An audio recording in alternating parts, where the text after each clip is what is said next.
যে কোনো অনুষ্ঠান পড়লেই আমার মাথায় ফার্স্টেই চলে আসে একটাই টেনশন, কি ড্রেস পরবো আর কীরকম সাজবো। দিদির মেয়ের 5 ইয়ার বার্থডে, তো সেটা নিয়েই কয়েক মাস ধরে কীরকম সাজবো, কি ড্রেস পরবো এই নিয়েই ভাবনা চিন্তা করে করে আজকে সেই দিনটা ফাইনালি চলেই এলো। এটা হচ্ছে আজকের বার্থডে গার্ল, আমি ওকে সুন্দর করে সাজিয়ে দিয়েছি। কেমন লাগছে অবশ্যই কিন্তু কমেন্ট করে জানিও।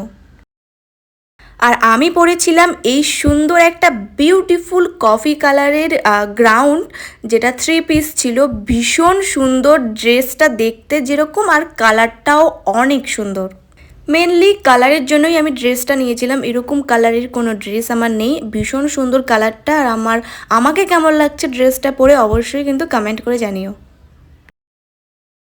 বার্থডে সেলিব্রেট তো স্টার্ট হয়ে গিয়েছে, তো আজকের কেকটাও একদম ওর জামার কালারের সঙ্গে ম্যাচিং হয়ে গিয়েছে। ভীষণ সুন্দর লাগছিল কেকটা, সামনাসামনি আরও সুন্দর লাগছিল। আজকের মতো ভিডিওটা এইটুকুই, আবার দেখা হবে নতুন একটা ভিডিও।